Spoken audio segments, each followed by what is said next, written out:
She looked at me with pure panic, not love, and told me I was an embarrassment. In that cold, sterile airport terminal, my love for her didn't just die, it vanished. She thought I was the background character in her perfectly curated life, but she was about to learn that I was the entire foundation. Our story didn't start at the airport. No, it started like many modern romances do, with a spark of genuine connection, a sense of shared laughter, and the exciting discovery of our differences. My name is Tom, and my world is real. It's made of sawdust from the furniture I build, the solid feel of a wrench in my hand, and the genuine smiles of friends who couldn't care less about camera angles. My girlfriend, Rosie, lived in a different universe. Hers was a world filtered, curated, and performed for an audience of thousands who only knew her through a glowing screen. For the first year and a half, this wasn't a problem. It was charming. I was fascinated by her ability to craft a narrative, to find the beauty in a simple cup of coffee, and share it in a way that made people feel something. She was a marketing professional, and her talent for branding was undeniable. I was proud of her. I loved her ambition, her creativity, her drive. She'd come home from her stable, well-paying job, kick off her heels, and we'd be us. Tom and Rosie. We'd cook dinner, watch movies, and talk about our days, hers filled with analytics and campaign strategies, mine with design blueprints and the stubborn grain of oak. We were different, but we balanced each other. My reality grounded her digital world, and her digital world added a little sparkle to my reality. But then, about 6 months ago, the balance shifted. The sparkle started to feel more like a blinding glare. Rosie decided to quit her job. She wanted to be a full-time influencer, to turn her passion into her profession. I remember the night she told me. Her eyes were wide with a mixture of terror and excitement. She had a whole presentation laid out, complete with follower growth projections and potential brand partnerships. She was convincing. She was my Rosie, and I believed in her. So, we made a deal. It felt like a sensible, calculated risk at the time. I told her I would cover all the major bills, the mortgage, the utilities, the car payment, for a 6-month trial period. This would be her runway, a chance to get her business off the ground without the pressure of a 9-to-5. Her savings, we agreed,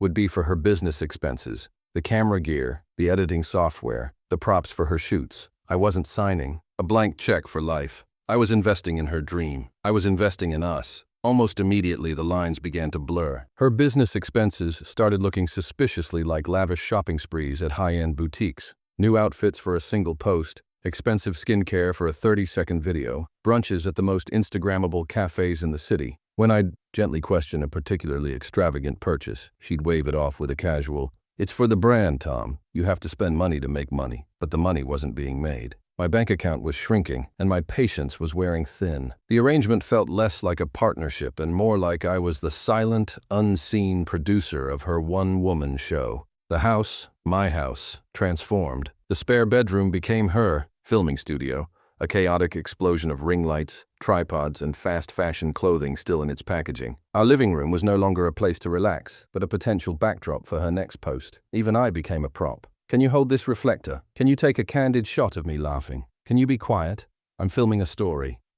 Cracks weren't just financial, they were emotional. They appeared as little comments, small enough to ignore at first, but sharp enough to sting. She started critiquing my life, my choices. "Your life isn't very aspirational, you know," she'd say, gesturing at my comfortable, worn-in armchair. My friends, the ones I'd known for years, were deemed boring because their lives weren't filled with glamorous events. She'd talk to me like an assistant, handing me lists of things she needed me to pick up, not asking but telling. The woman I fell in love with was disappearing, replaced by a persona, a brand, and I was just the guy who paid the bills. This 3-week trip to Europe was supposed to be the grand finale of her 6-month trial. It was her last big push to create content, to land that major brand deal that was always just around the corner. The 6 months were almost up, and we both knew a conversation was looming. A conversation about her contributing again, about our future. I think, deep down, I hoped this trip would be a reset. Maybe being away, seeing the world, would remind her of the person she was before the filters and the followers. I had no idea. It would be the final nail in the coffin. The morning of the flight was tense.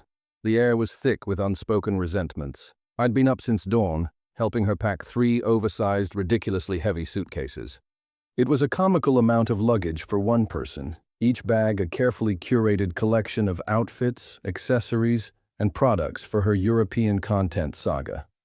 I felt less like a boyfriend seeing his partner off on an exciting journey, and more like a roadie for a demanding rock star. I lugged the bags into the car, my back protesting, while she filmed a Get Ready With Me Airport Edition video in the bathroom. The drive to the airport was mostly silent. She was glued to her phone, coordinating with her friends, Lauren and Ashley, who were meeting her there. They were part of her influencer clique, two women who seemed to communicate exclusively through perfectly posed selfies and passive-aggressive comments. I tried to make conversation, asking if she was excited, if she had everything she needed. Her replies were short, distracted monosyllables. Her focus wasn't on me, the man who had funded this entire venture. It was on the performance that was about to begin. When we pulled up to the departures curb, the performance kicked into high gear. As we approached the check-in counter, I pushing the ridiculously heavy luggage cart, she spotted them. Lauren and Ashley. They were standing there, dressed to the nines in designer tracksuits and immaculate makeup, looking like they were about to walk a runway, not sit on a 10-hour flight. They saw us, and their eyes flickered over to me, in my comfortable jeans and favorite hoodie, my standard airport attire. I saw them exchange a look. It wasn't overt, just a slight curl of the lip, a fractional narrowing of the eyes. It was a look of faint but unmistakable disgust, and Rosie saw it too. She stopped dead in her tracks, the cart lurching to a halt. She turned to me, and the look on her face wasn't one of love or excitement for a final goodbye kiss. It was sheer, unadulterated panic. "Okay, you can stop here," she said, her voice a harsh, urgent whisper. I was confused, my brow furrowed. "What do you mean? I'll walk you to security, help you with the bags." It was what we always did. It was what partners do. She let out a sigh that was pure theater, a puff of air filled with so much exasperation you would have thought I'd suggested. We start a campfire in the middle of the terminal. Her eyes darted over to her friends, who were now pretending to be deeply engrossed in their phones, and then back to me. The panic in her eyes hardened into something cold and sharp. "Don't walk with me," she said, her voice low and cutting. Each word a tiny, precise stab. "You'll embarrass me in front of my friends." There it was. Not shouted in anger, but whispered with a chilling finality. The final confirmation of everything I had been feeling for months. I wasn't her partner. I wasn't the man she loved, the person she would miss for 3 weeks. I was a liability, a potential embarrassment to be managed, a stain on the carefully crafted, aspirational image she was trying to project. I looked past her at Lauren and Ashley, who had dropped their pretense of indifference. They were smirking. They had heard. And in their smug expressions, I saw a reflection of Rosie's own values. Image over substance. Appearance over connection. In that single, heart-stopping moment, our entire 2-year relationship replayed in my head. But this time, the filter was gone. I saw it with perfect, painful clarity. Every dismissive comment about my job. Every time she'd made me retake a photo 50 times. Every instance I felt more like an accessory than a person. It all clicked into place. The love I felt for her, the love I had been desperately clinging to, didn't just die. It evaporated. It turned to dust and blew away in the sterile, air-conditioned breeze of the airport terminal. A strange thing happened in the seconds after her words landed. I wasn't angry. I didn't feel the hot rush of fury I should have. There was no urge to raise my voice, to cause a scene, to defend myself against the sheer, breathtaking cruelty of her statement. Instead, a profound and almost joyful calm settled over me. It was the calm of absolute certainty, the calm of a decision made so deep in your soul that there is no room left for doubt. I looked at her perfectly made-up face, her eyes still flashing with irritation, and I saw a stranger, a beautifully packaged, hollow stranger. The smirk from her friends no longer mattered. Nothing mattered except the sudden, exhilarating clarity of my own path forward. I let my hands fall from the luggage cart. I even managed a small, polite smile. "You're right," I said. my voice even and steady, betraying none of the seismic shift that had just occurred within me. I wouldn't want to do that. I gave the cart a gentle push towards her. "Have a great trip," I said. Then I turned around, and I walked away. I didn't look back. I didn't wait for her reaction. I could feel her stunned silence burning into my back. She was expecting a fight. She was expecting drama, tears, an argument, something she could later recount to Lauren and Ashley, twisting the narrative to paint herself as the long-suffering partner. She didn't get it. All she got was my back, growing smaller and smaller as I walked towards the exit, towards my own life. As soon as the automatic doors slid shut behind me, I pulled out my phone. 3 weeks. She was going to be gone for 3 weeks. It was more than enough time. She wanted to be the star of her own show, a solo act. Well, she was about to get the rebranding of a lifetime. The drive home from the airport was the most focused, productive hour of my life. The petty part of me, the hurt part, wanted to just go home, pile her mountain of clothes and makeup on the front lawn, and set it all on fire. But the part of me that builds things, the part that values structure and process, knew this required precision. This wasn't a demolition. It was a careful, deliberate disassembly of a life that was no longer mine. My first stop was the dealership, the luxury SUV she adored, the one she loved being seen in, the one that was entirely in my name. It was the first thing to go. I walked in, found the sales manager, and told him I wanted to sell it back. By the end of the afternoon, the car was theirs, and a very large check was in my pocket. Step 1, complete. Walking back into the house was surreal. Her presence was everywhere, a ghost made of Gucci and Sephora. Her clothes choked the closets, her products colonized the bathroom, and her studio had consumed the spare bedroom. It was a monument to a person who no longer existed for me. It was time for a renovation. I didn't just want to pack her things, I wanted to erase her. I found a high-end junk removal and deep cleaning service online.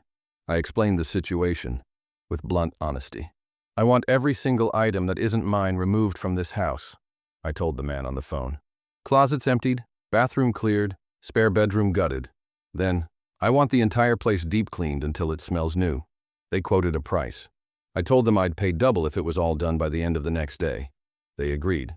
While the crew worked their magic, turning chaos into empty space, I handled the digital exorcism. Shared streaming accounts, passwords changed, my bank accounts and credit cards, her name removed as an authorized user.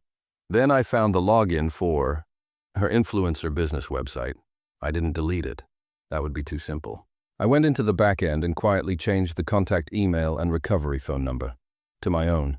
I was now the silent sole administrator of her brand. By the next evening, the house was transformed. It was clean. It was quiet. It was mine. The junk removal service had been ruthlessly efficient. Every trace of her was gone. The spare bedroom, once a temple to her vanity, was now just an empty room, humming with potential. My house was empty, and for the first time in a long time, so was my head. The peace was intoxicating. In the weeks that followed, I didn't just empty my house. I refilled my life. I went shopping, but not for things that looked good on camera. I bought a big, comfortable couch you could actually sink into. I rescued the solid oak coffee table I'd built myself, the one she hated because it wasn't on trend from storage. I turned the empty spare bedroom into a home gym and a workshop for my own projects. I was reclaiming my space, my identity. I reconnected with the friends she'd labeled boring and realized how much I'd missed their genuine laughter. I went hiking. I went to baseball games.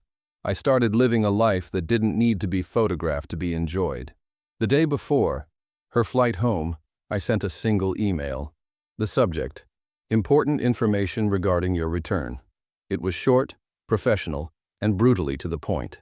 I listed the address of the storage unit where her belongings were, the access code, and the fact that the first month was prepaid. I informed her the car had been sold and the locks on the house had been changed. I ended it with, "I trust this provides you with the freedom you desire. I wish you the best in your future endeavors." Then, I turned off my phone and headed to the airport myself. My flight wasn't to Europe. It was to the American West, for a 2-week motorcycle tour through the national parks. A trip I'd always dreamed of, a trip she never would have approved of. She wanted a life that looked perfect online. I just wanted a life that felt good in reality. She saw me as an accessory, a wallet to fund her ambitions, someone to stand in the background so I wouldn't ruin the shot. She never understood that I wasn't just in the background. I was the foundation. And when the foundation walks away, the whole pretty fake house comes crashing down. She made her choice that day at the airport. She chose the image over the person. And in the end, the image was all she had left. A blurry, fading picture of a life she used to know. I, on the other hand, was finally free, with an open road ahead of me and nothing but solid, real ground beneath my feet.